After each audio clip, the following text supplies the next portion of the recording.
Welcome, folks, to this week's edition of Tech Sales Advice. I'm, of course, your host, Chris White, and this is the LinkedIn Live program for technical sales professionals and technical sales leaders. And folks, as I like to say, these are live conversations. We are coming to you live. Here it is, Tuesday, August 5th, noon here on the eastern seaboard of the United States. And these conversations are by design, unscripted, unrehearsed, and unpredictable. And my guest this week is a gentleman who I think I actually met through the online sort of connections, probably, 4-ish years ago. And he and I finally met in person earlier this year. And I have to say, he's a rather imposing individual because he's every bit of 6'4", 6'5", something like that. And I'm only 5'10" on a good day. So I like the fact that here online, he and I are about the same height. In fact, I think I've got him by an inch today. His name is Dave Schultz. He is the head of global solution consulting with a company called Employ. And we're going to be talking about a phrase that he likes to share with his people. If you can solve, you can sell. Dave, thank you so much for taking a little bit of time. I know it's only 9 a.m. on the West Coast there. Appreciate you being here. How you doing, my friend? I'm doing great. At 9 a.m. I got my coffee. We're good to go. Excellent. Well, I'm 2 cups in, and so I'm well charged and ready to go as well. So, Dave, I introduced you briefly.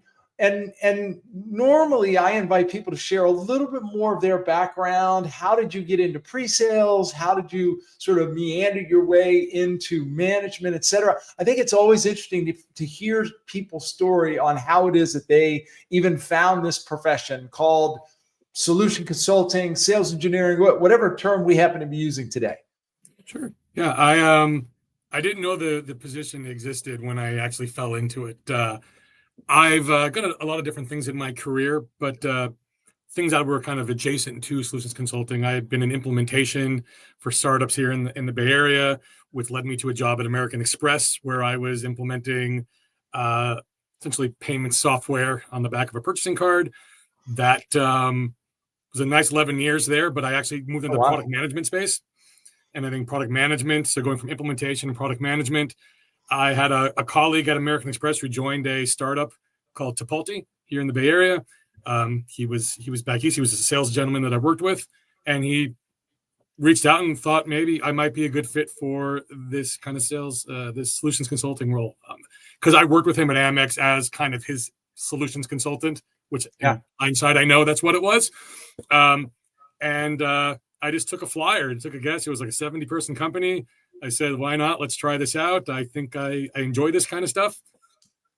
Fast forward, I was there for almost 7 years, then moved on here to Employ. So yeah, it's a job that I guess found me, and it just kind of fit with I think where my passion and my skill set lies actually. Yeah. And how I got into leadership was I joined a 70-person company.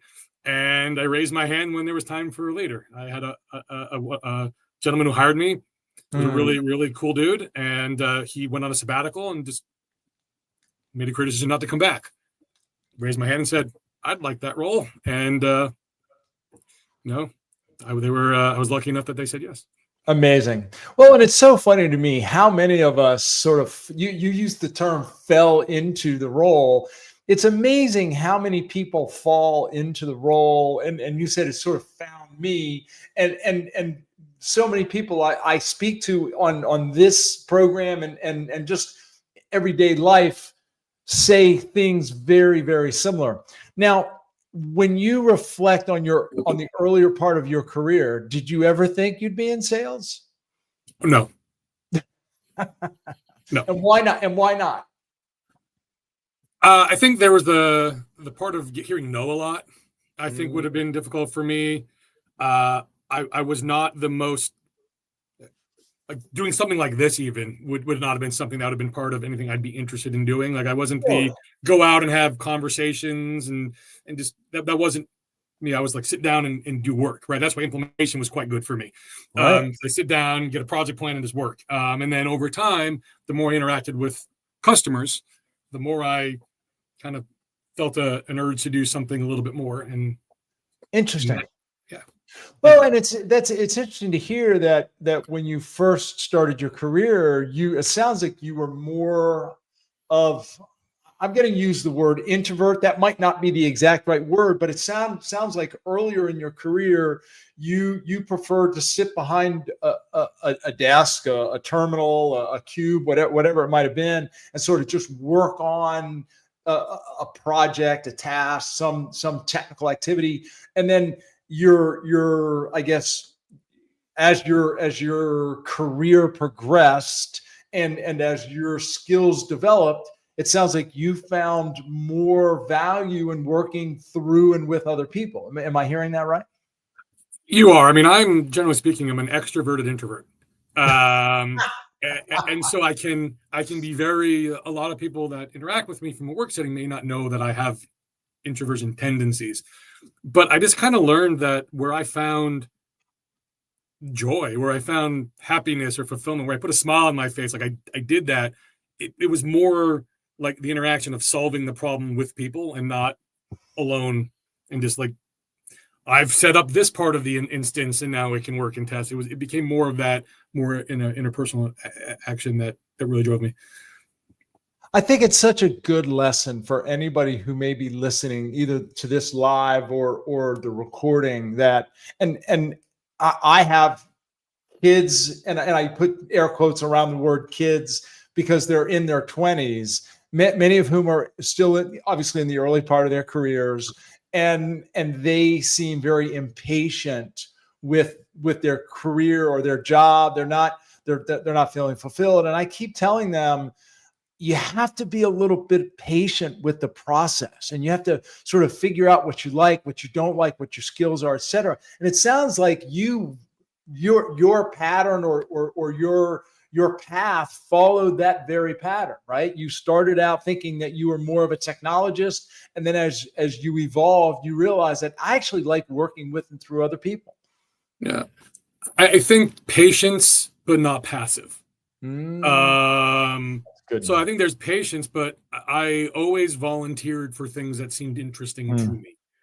I had a brief stint where I was, after the .bomb, I had a couple months where I was not employed, and so I got back into the workforce and customer support at a startup company, and I just volunteered to help QA, and then that led me to being asked to join a workshop in Memphis with FedEx to help them train. And that got me into professional services, which got me into implementation. So it was raising my hand, and there's being patience that things take time, but there's also still owning the fact that you can't be passive and let things, like, I know I say solution consulting, I fell into it, but it wasn't just that was me sitting back and being passive about it. It was a journey. It was the almost the logical conclusion of a journey that involved a number of steps, and each one of those steps involved you raising your hand and saying, "Yeah, I'll fill that gap, or I'll fill that role." Yeah. Absolutely love that. Patient but not passive.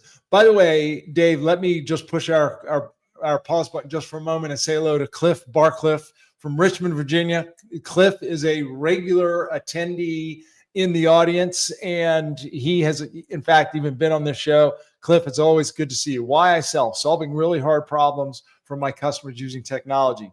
There's a quotable quote. By the way, folks, if anybody else out there cares to say hello, please feel free to do so. We do not see who's out there, so please say hello. And if you have any questions for Dave or myself, please feel free to ask. So, Dave, I want to dig into your saying, which is one that I absolutely love. If you can solve, you can sell. Am I saying that correctly? Yeah, if you can solve, you can sell. Yep. Do you mind picking that apart a little bit? First of all, in what context do you find yourself sharing those words of wisdom, and what exactly does it mean to you? And I use it a lot when I'm talking to AEs, when I'm talking to my SE team, when I'm talking to, we deal with post-sales account management. At the end of the day, it doesn't matter what I want to present to you. Like I'm not like people don't want to be sold, and I'm not saying anything monumentally unique here, right? I'm not the first person to think of that. But if I can solve someone's problem, then yeah, I have a good chance of selling them software. But if my goal is just to sell them software or sell them a good or whatever it is, and I don't have any idea what problem I'm solving, it doesn't matter how big the deal could be. It's tied to something I used to tell my counterparts in AE leadership. It's often we had AEs, and it was a progress where we had to work on this, where they were sizing the deal and not the pain. I just don't care how big the deal is if I don't have a solvable problem. And if my mindset is, okay, these are the problems that I'm trying to solve, these are the problems that this prospect or this customer has articulated, then I can approach every conversation from their lens and see how I can address them. And that's what people want. Even more so now, because there's so much at their fingertips, where by the time they get to talk to someone on my team, they just want to see if we can solve the problem. Amen. And they've done their research, they've done their homework. And you said something that, yes, has been said before, but it's worth saying again and again and again and again. And that is, no one likes to feel as though they're being sold to. Yep. And that is, I believe that is truth. And by the way, that's a little bit unfortunate because our job is to sell, right? But to your point, if we change our mindset from how can I sell you to, well, do you have a problem that I can actually solve for you, right? Or is there some way in which I can help you achieve what you're trying to achieve? And if we shift our focus from selling to solving, then it completely and totally changes the game. And by the way, another quotable quote that I just wrote down, sizing the deal, not sizing the pain. And that is so true, I find, particularly of account executives. So let's talk for a moment about how should we as sales engineers or solution consultants, how should we deal with account executives who maybe are a little bit too focused on, quote, sizing the deal and not the pain, and they're not maybe focused enough on solving and too focused on just trying to sell? How can we handle that situation? I mean, first, it may sound cliche, but first with empathy. Like, I would not want to sit in their shoes. I would not want to be an AE and go through the forecasting and all the things that they have to do. And so first, knowing that they're not your adversary and they're not trying to do this to make your life difficult. So good. I just think that's how you build the relationship. And then it's just, I think the proof comes in when you go from taking that discovery they've done, if you're not fortunate enough to be a part of it, and how you can craft a valuable presentation to the prospect. And it's whether it's generic or whether it's focused, and whether it's about what that prospect cares about. And over time, if you can build in the measurables that show these activities equal these outcomes, I think it's a self-fulfilling prophecy, and then they're going to come along for the ride. But it's all a dialogue, and it's the Jerry Maguire, help me help you kind of mindset. That's what it is. And some AEs are willing to be good partners, and some unfortunately aren't. Some SCs are willing to have empathy and be good partners, and some SCs aren't. And it's when you've got the two folks that have the best intentions, that want to win and are willing to take feedback, good, bad, constructive. Those are the folks that sell and win, because their focus is on, once again, solving the problem. Amen. And by the way, I'm inspired to share what Cliff wrote. Now, I said Cliff has attended a number of these conversations, and he knows that I like we use a term called other-centered. And the idea of other-centered is it's the opposite of self-centered, right? And it's precisely what you're talking about. Yes, I want to sell, but that's self-centered. If you have a problem to solve, then let me focus on that other-centered. So, Cliff, thank you for sharing. Love the fact that you said empathy. The first thing that came to mind for you when I said, how do we as a solution engineer or solution consultant deal with an AE who may be too focused on selling and just what we want to achieve? empathy. Has there ever been a time, as you maybe reflect early in your career as a solution consultant, were there ever times where maybe you got this wrong? Of course. I'd be lying to you if any SE tells you they got it right 100% of the time. It's just not telling the truth. Of course, you think you know better. You haven't been through enough of their QBRs or enough of, or you've never been be able to be in a QBR. You haven't sat through a forecasting call, whatever it may be. You just don't know until you've had enough at bats, and so you get impatient and you maybe argue a bit more than you should, or approach the conversation. Arguments aren't bad. Right. As long as they're focused and they're on a process and not on the person. Yeah, of course I got that wrong. Do you recall a turning point? Was there a specific incident, a specific conversation, a specific deal where the light sort of clicked for you, and you started seeing either your account executives a little bit differently, or the role of the solution consultant differently? I don't know if it was a specific moment, but I think it's just exposure. I think exposure to that side of the house, not just my own myopic view of what I see in a deal. And there were a couple of individuals that I worked with at Tipalti, which is where I was before this company. Two gentlemen in particular that I worked closely with that they were in sales, but they also became managers as well. A gentleman by the name of Craig and Gio, and those two guys, just working with them closely, I got more insight into that, which then helped me fine tune how I approached conversations and my relationships with other AEs. And those two gentlemen are folks I'm going to see them both this month. Like, we have relationships past that now. Yeah. Isn't it amazing? And I tell this to people all the time.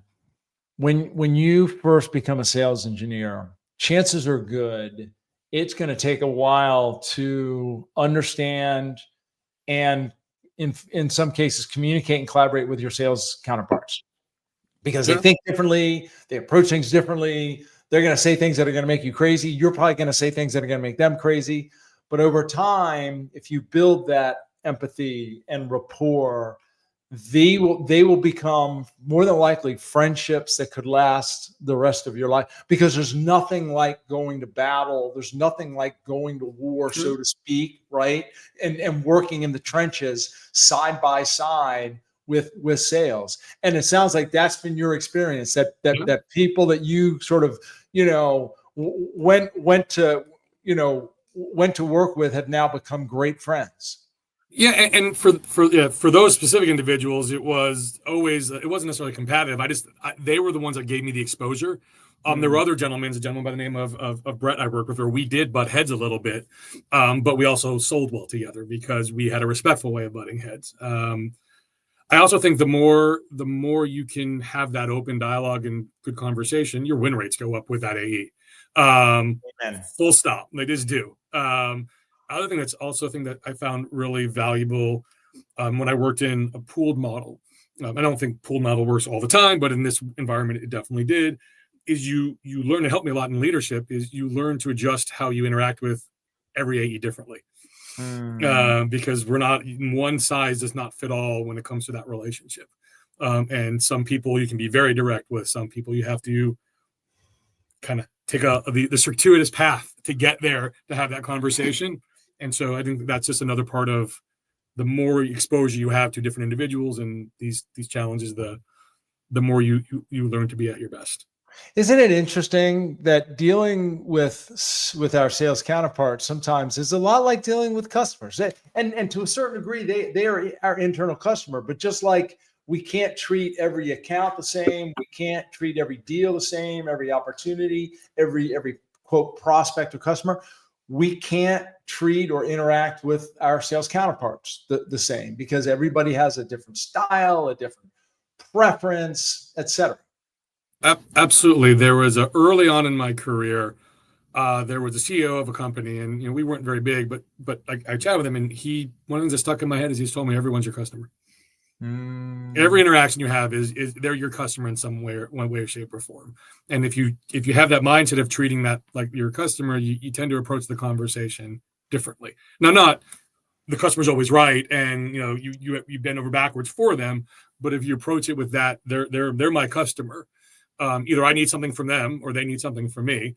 I just think it makes that dynamic better, or your approach to it better. Well, and that triggers actually two thoughts for me. The first thought that it triggered is really what we're saying is that in every interaction, we have the opportunity to serve the other person, right? Whether that's our sales counterpart, whether that's our customer, et cetera. So I love this idea that no matter what, they are a customer. The second thought that comes to mind, or the second thought that triggered, and you sort of alluded to this, serving doesn't always mean agreeing. At the end of the day, and I say this all the time, customers don't always know what's in their best interest. Account executives don't always know what's in their best interest. So sometimes serving and solving actually means sharing or holding an unpopular position or stance, or telling people maybe what they don't necessarily want to hear, but maybe need to hear. Have you experienced this as well? And can you think of a situation where maybe you had to stand your ground and it was not necessarily a pleasant or comfortable thing to do, but it was the necessary thing to do? Yeah, I think most people who have worked with me would say I don't have issues providing a differing opinion. So early on in my career, probably didn't handle it the right way. But I think it's that contrarian. I do have a contrarian streak in me. Sometimes just to see the other side of it.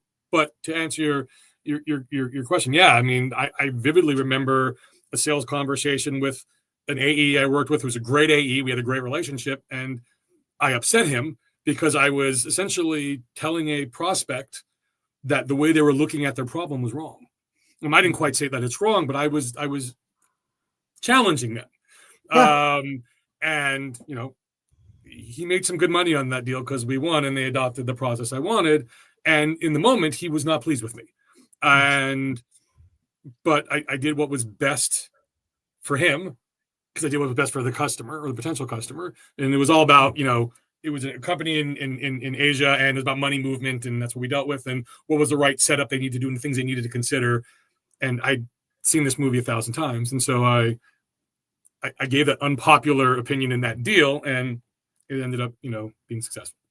Well, and this is a great example of you telling the customer probably something they didn't necessarily want to hear, but clearly needed to hear for their own good in order for them to be successful. The account executive was probably cringing in his seat at the moment, but as it turned out to be the right thing to do, and you ended up winning the deal. Yeah. The prospect or customer spun around something that really didn't matter because there's a different way of doing it. And so, yeah, anyway. And then he eventually said, "You were right." Not that I need to hear you were right. I knew I was right because we won. But then you get the level of trust that, yeah, I stood my grounds because it was the right thing, not just because my opinion. I'm wrong a lot. We all are wrong a lot, right? It's like strong opinions loosely held, I think is the saying. But in this situation, I knew this was the right thing. And yeah, it worked. Yeah. And it takes a great deal of courage sometimes to do that. And I know, unfortunately, there have been times, particularly earlier in my career, where I didn't have the courage to, quote, take a stand, do the right thing. Did you discover that maybe at times earlier in your career you didn't have the courage? And if so, where has your ability to take a stand or make the difficult decision or take the unpopular stance, where does that come from? Is that just a simple factor of maturity, professional maturity, or is there something more to it? So for me, I've always, there are stories of me as a child, the unpopular opinion, standing up. I am, people have known me my entire life. That is who I am, good, bad, or indifferent. I've always been able to do that. I think what for me the process, the problem, the struggle, if you will, is channeling it and doing it in the right way. It's one thing to have an opinion and voice it, and it's another way to do it in a way that it can be received. Another way you can do it where it's not confrontational. Another way you can do it where it's contextual to the problem, and people don't take it personally, and it's just an idea. And I think that was something I had to learn, and that just takes trial and error. You make enough mistakes. I think it comes with maturity. It comes with the right leaders having the right conversations with you. It's one thing to point it out. It's another thing to coach it and show how folks can you're not wrong in what you're saying. Try packaging it this way. It'll come. And I think it's the leadership in the space to do it. And I think that's really for me. From my growth, it was taking what this instinctively I always did. My poor mom, but I always did. But channeling it in the right way. Yeah. And I'm interpreting what you're saying here is it's not just what you're saying, but it's how you say it and the way in which you approach it. If you're too confrontational, if you're too direct, if you're too blunt, people tune out. And they don't hear the message. They don't hear what you're saying. People go into defense mode. And I get it. Like that's then you're aggressive, you're this, you're that, and you just don't want that. So you have to, I guess, present it in a way where it lets people think about it. Maybe even come to the idea on their own if you can. If you can be really good at that. It doesn't always work, but and it's there's a bit of an art to it. There's a bit of a science to it. 100%. But it's just taking out that you're right. And have we thought about this? Did you consider this? What I would do a lot in when I was frontline SE, just doing the demos, all that kind of stuff. When I knew that I thought there was a better way to do things, one of the phrases I would try to do to disarm folks was say, look, you know your business better than I do. Love that. So it's I'm not here to tell you I'm right, you're wrong. You know your business better than I know your business. However, what I have seen in companies like you is X, Y, and Z. And so now I'm not telling you you're wrong because you know the intricacies better than I do. And everyone thinks that their process is the most complex process. Of course. But have you considered this? Right. And it allows that conversation. It allows a space for that conversation to happen. And I've not told them they're doing something wrong. Love that. There's a term that we use in some of the programs that I run called drop the rope. And the principle behind drop the rope is that people will naturally resist any pressure to think or act differently if they feel as though their right to choose is not being respected. So what you just demonstrated there is an example of speaking in such a way that demonstrates you respect their right to choose, right? Which is, look, I'm not an expert in your business, you are, and only you know the truth of what's, but may I ask if you have considered, and then some of the things that we've seen, might this work for you? It's making the same point, but doing so in such a way that is respectful and again, demonstrates the right to choose. So that resonates with me so strongly. Cliff, I appreciate the comments. This is interesting. While at MBNA, core value printed over every doorway in the building. Think of yourself as the customer. And it's hard as an experienced SE not to. Well said, Cliff. By the way, folks, if anybody else is out there and you care to say hello or have any comments or questions, please feel free to do so. We don't actually see who's out there. So I invite you to say hello and ask any comments or questions. So Dave, I want to take the conversation ahead just a little bit. So you started out, you got into, you were, sounds like it's kind of an IT architect. You got into implementation. Whenever there was an opportunity to try something new, do something new, you were raising your hand and jumping in. One of the things I wrote down is patience, but not passive, which I love. And we've talked a lot about really thinking of everyone as our customer, speaking in such a way that is disarming and is packaged in such a way that maybe helps them arrive to certain conclusions themselves. How have you taken what you learned as an SE and applied it to being a manager and a leader of people? I mean, I think it's pausing sometimes before answering. I think it's understanding where every individual, I think every SE needs something different.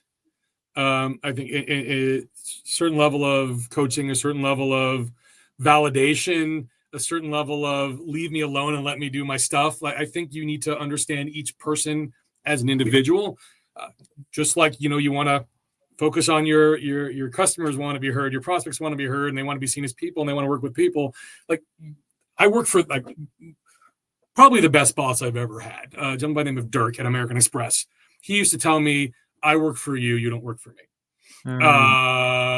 And it wasn't lip service, and it's the term, but it was the action, right? And I think that's the key is, trying to guide people towards the things that they like to do, trying to understand where they want to go with their career.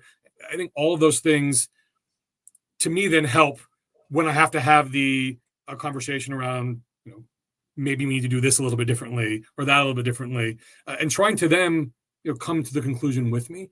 I know it's kind of a rambling response, but I think there's just a lot of different things that go into it, and I think I try to make it about the team and the them. And what I definitely know about SEs, and I know about myself, is you got to get to the why early on.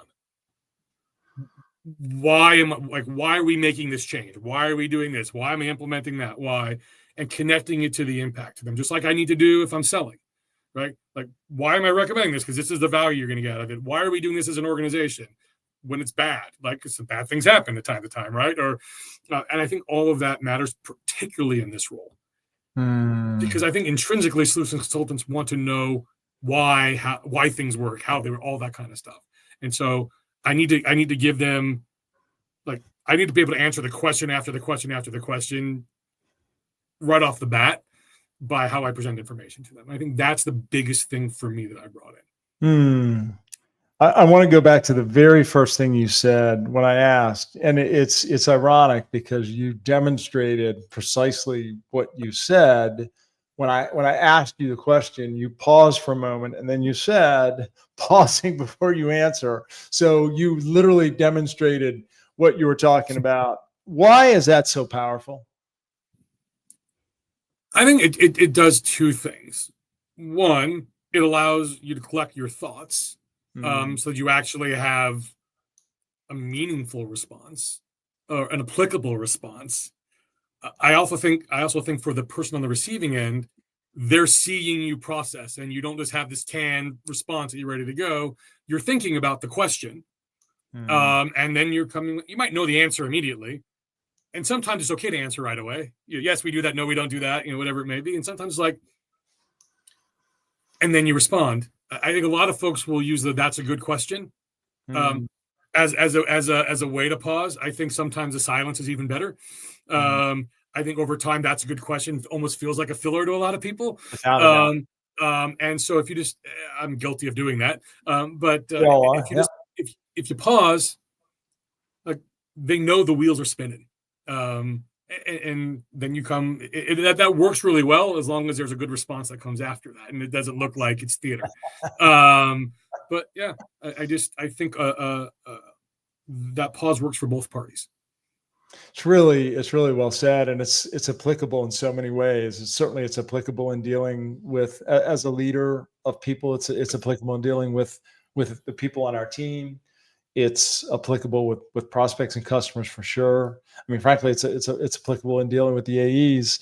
Another theme that I feel like I'm picking up is, it seems like you sincerely try to treat everyone as the unique individual that they are, and try to work with them, because one of the things you mentioned in dealing with account executives is learning their their process and their approach and their preferences. And you mentioned the same thing with SEs. Everyone is has individual needs and individual preferences. Some need coaching, some need validation, some need to be just left alone so they can figure things out.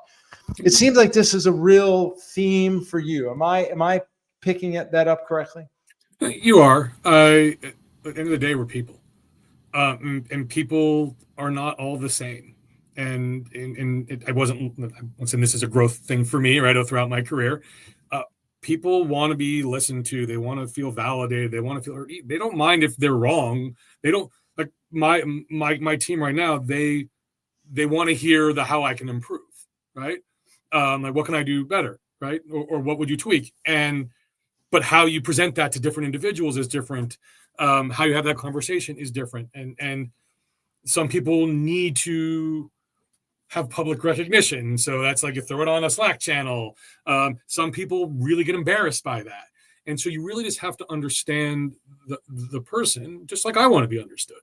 Like I want, and I think I'm a passionate guy. I don't know if it comes across in my chat here, but I'm a passionate guy. And sometimes that can be misinterpreted as, I'm also, as you said, I'm large. I'm 6'4". I'm not small, right? So it could be aggressive or intimidating or whatever it may be.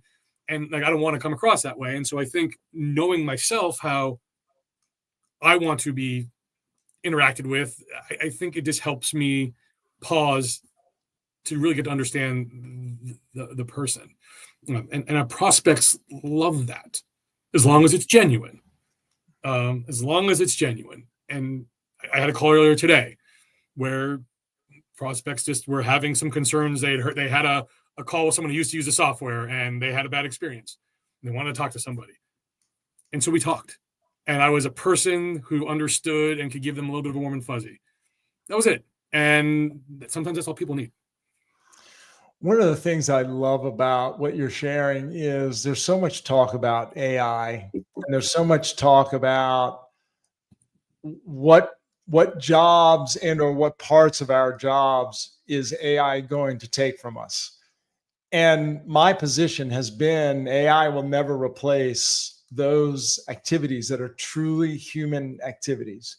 And you just shared a perfect example of a truly human activity where you had a prospect, or you had, I guess, an existing customer that was maybe frustrated with something and just needed to be heard, understood, and validated. And you provided that very thing in a way that AI never can, or at least in my opinion, and I'm sure there's somebody who might hear this who wants to correct me, but from my vantage point, AI will never be able to do that to the extent with a real sense of emotion and understanding that humans can.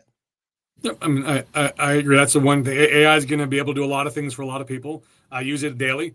I think it will change what it is to be an SC, but the human without part, a doubt, right? Like, and it already is. Oh, but it is. Yeah.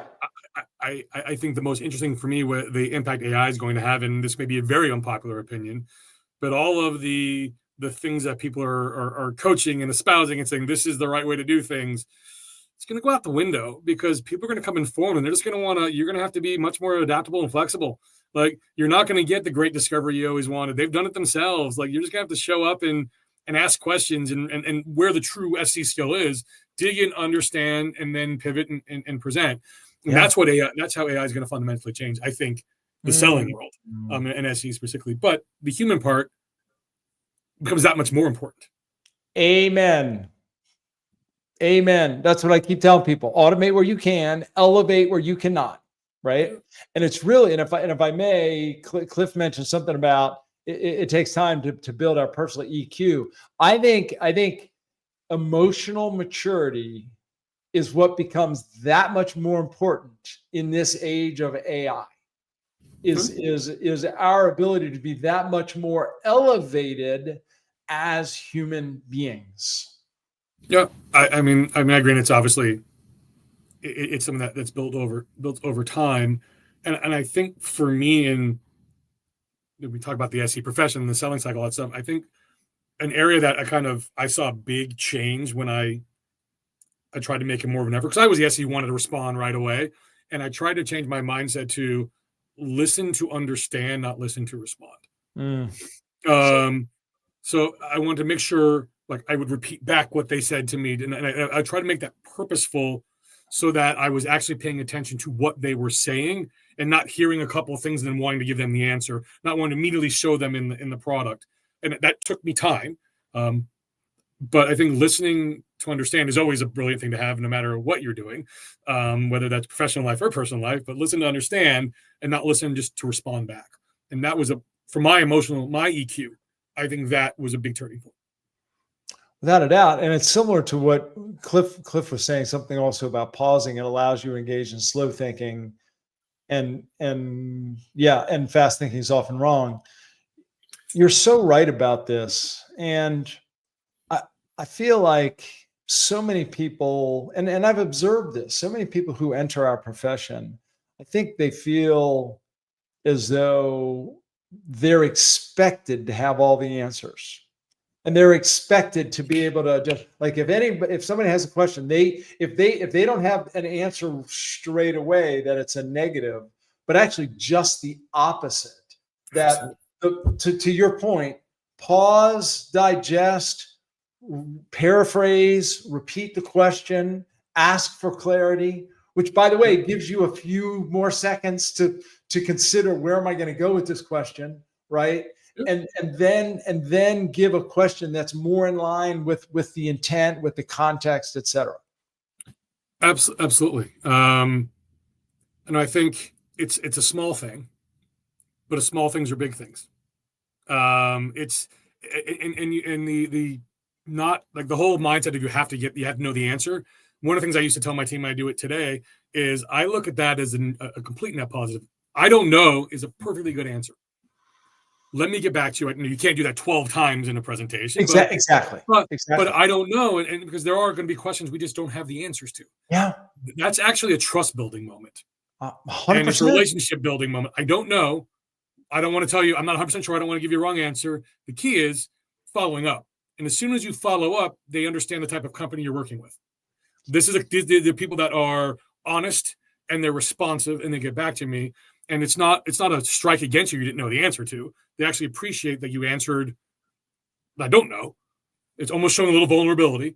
And then you come back and go, yeah, here's your answer. And I found this out. Even on top of that, I actually a couple of times in the past 2 weeks, I've had some folks on my team say, I think I gave wrong information. I didn't answer the question I thought was right, but it was wrong. What do I do? I'm like, go back and give them the right information. Just say, I made a mistake. Like, I thought this was the right answer. I found out, I did a little more research. It wasn't the right answer. And yeah, do we want to give wrong answers out all the time? Of course not. But we're human. We make mistakes. But this company now knows they took the time and effort to correct my understanding of something so that if I go to make a decision, I'm making a decision based on accurate information. And that's a little thing. That's a big thing. Well, and I'm so glad you said that. I do think the little things are big things, right? I mean, I feel like most of us wouldn't be in the profession if we weren't good at, quote, the big things, right? But it's these little things like pausing when asked a question, like being willing and able to say, I don't know, when you sincerely don't know. Now, to your point, it shouldn't be every other question that we don't have a good answer to. Somebody's done something wrong if that's the case. It also demonstrates when you do follow up, it demonstrates that we will do what we say, or we're going to do what we say we're going to do, right? If we say we'll look into it and get back to you, and then we do so, that builds trust. There's another thing that you said that I want to sort of double click on too. And I don't remember exactly how you said it, but the way I interpreted it was something in essence to the effect of these things that we're talking about here, these techniques, if I can use that term, they have to be done in a sincere manner. They have to be genuine. These can't be manipulation techniques. No. To, like you said, we should be listening to truly understand. Not because we're just trying to make it look like we care, but because we need to actually sincerely care. Does that resonate, Dave? 100%. Absolutely. You have to, people can see through that. You might be able to get away with on a deal here or there, but people will see through that. And it's one of our, typically our gifts as humans is we can see through the BS. And we know when someone's genuine and authentic. And that's one of the first things I tell an SE is, you have to be your authentic self, which is why I don't have demo scripts. We have talk tracks. These are things we want to talk about, but it has to be authentically your voice. It's got to be you. And you don't have to do everything in the exact same order. Doesn't matter to me, because it's got to be how you're going to present things. As long as, once again, we're meeting the needs and the pains of the customer, that's all part of the sincerity, the authenticity. And people will know if you're just saying things because that's what you're supposed to say, or I want you to like me, or I want you to trust me. Going back, it's one of the things that I've thought about since, I don't know, we chatted about a month or so ago, is like these grandiose gestures. At the end of the day, we're building relationships in these deals, right? And with our customers, relationships aren't built on grandiose gestures. It's the small things that build relationships. That's how you build trust. It's not these big moments of anything, because you can't do that day in and day out. That's not going to be your actual working relationship over the years that they're your customer. It's all these other things that build the trust, build a relationship. They go, I want to work with those people. And so I think that's why these little things, and my team, we get sick of it. Little things are big things. Word choices are big things, even though they're little, because it all makes a difference in how someone feels about you and working with you and your authenticity. And like, are you going to be a good person to work with? Do I want to be in this relationship? And from a working perspective, right?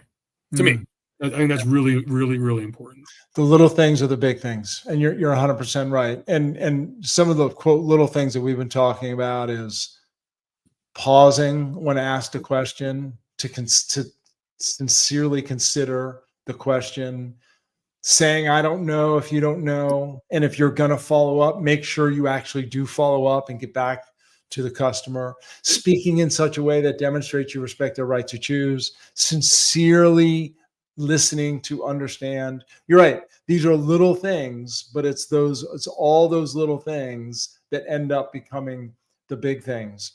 Dave, let me push our pause button just for another minute. If you can believe it, we've been at this almost 50 minutes. I told you this hour was going to fly by. Folks, I'm speaking to Dave Schultz. He is the head of solution consulting for a company called Employ. Cliff has shared a number of comments and questions. Cliff, it's always good to see and hear from you. We have just a few more minutes, folks. If there's anybody else out there who cares to say hello or ask Dave or myself a question, please feel free to do so. At this point, Dave, the landing gear is out. The runway is in sight. We'll be landing this plane here in just a few minutes.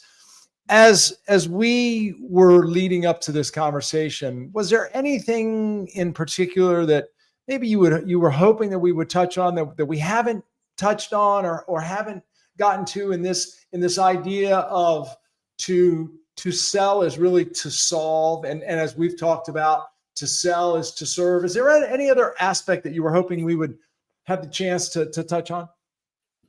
I don't know if there's anything that I was hoping we'd chat on. I think there's some practical applications to it, which is you don't need to show everything. I think, once again, none of this is like, I'm not creating this concept at all, but I think it's really important that it's not the feature that matters. The feature is a jumping off point to discuss how the impact is going to make to the organization. The order in which you show things doesn't always need to be the same. I'm a big fan of showing what they care about the most first, to borrow from, I borrow some from the great demo methodology, because I think there's a lot of value. If you wait 40 minutes to show what they care about the most, you've lost the audience. 100%. I also, I'm a big fan of the tell, show, tell methodology. All right. I think there's a mix of all of it that matters. And I think there's the solving and not selling. It's this concept of choose your own adventure. Like, these are the three things that are most important to you. Where do you want to go from here? What else about our solution is important to you to learn about? and being able to adapt and adjust on the fly is part of solving. Selling is, this is the motion, I do it in. Solving is, okay, these are the problems that you have. How about we do this? Oh, you don't like the order this is in? How about, okay, I'll start with that first. And I think that participation becomes very important, particularly now in this selling environment. The buyers have all the power. Generally speaking, they have all the power. And they have so much research at their fingertips that how do we make it easy to buy from? How do you make it easy to work with? And that's addressing their needs, not your agenda. And that to me is more than ever. And I don't think that's changing anytime soon. No, if anything, it's only becoming amplified. And you just gave such a clear and straightforward and tangible, if I can use the word, framework for the difference between selling and solving. If you show up with your agenda and your script and you just go through your plan A through Z, you're selling. But if you show up with, a few things prepared and you're ready to pivot and go in the order or just focus on the things that make the most sense to them, really you're solving. And that is such a good litmus test. Dave, before you run, Cliff did put a question on the board here. Talk about what changed from IC to leader. And I'm not sure we know exactly what he means by change, but my guess is maybe how did you change your approach, or how did you change your mindset? And Cliff, I hope I'm asking that correctly. Yeah, I mean, I think it's taking when you're an SE and you're selling, the AE success is my success. My success is the AE success, right? It's a shared. Then you become a leader, and it's not just that dynamic. It's now my SE success is my success, is the company's success, and understanding how to make them successful, and putting them first over me. I think really was important. What I really focused on when I was at Tipalti, I was an SC, then there were two of us, then there got up to like 20 something.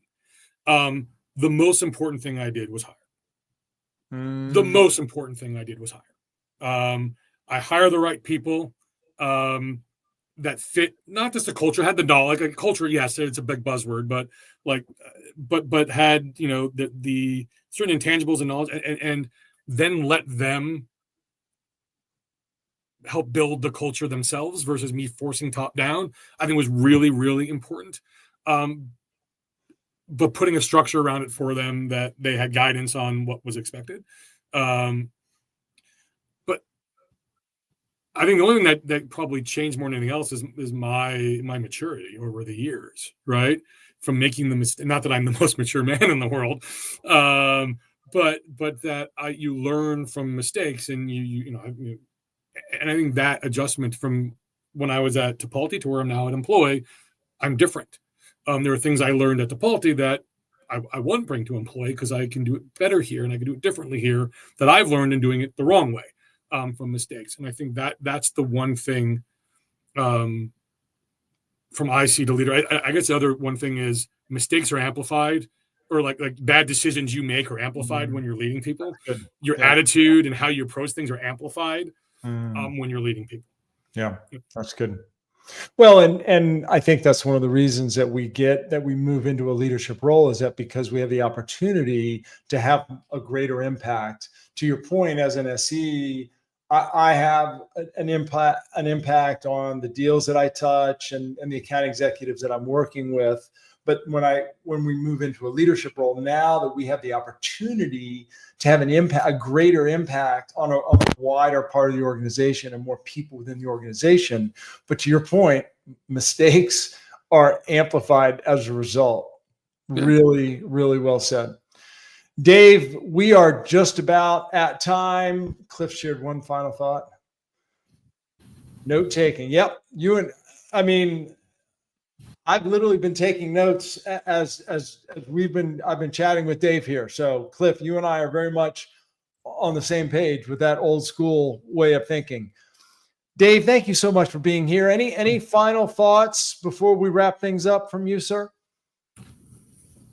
I think I've probably had enough thoughts I've said out there. I just think, one, it's been a lot of fun to have this chat. My advice to everyone is, just be a good partner, be a good colleague, have empathy, care. And the other stuff figures itself out, right? If you're prepared and you care and you want to solve the problem, you're in a good spot. But just solving the problem without the human side of it isn't going to work. Or not well. Yeah. Amen. Fair to say that if anybody happens to catch the recording or anybody who's been on live cares to reach out and connect on LinkedIn, you'd be welcome to connections on LinkedIn. I'd love it. Yeah. I love chatting with folks and sharing ideas and learning from them as well. Yeah, absolutely. Fabulous. Well, sir, thank you so much. Hang around backstage just for a moment and we'll part ways properly. For those of you who stuck around for today's session, thank you so much for being here. Cliff, always good to see you. If you're catching the recording, I appreciate you hanging around as well. If this is your first time watching one of these, I invite you to follow Tech Sales Advice. And of course, you can go to techsalesmastery.com to learn more about the work that I do. Thank you so much for being here. Dave, thank you so much for being here. I think I need to have you back to talk about hiring. Maybe we'll have you back next year and we can talk about hiring best practices. Folks, have a good week. I might be back next week with another episode of Tech Sales Advice. In fact, I think I am. So we'll see you next week. Have a good week, folks.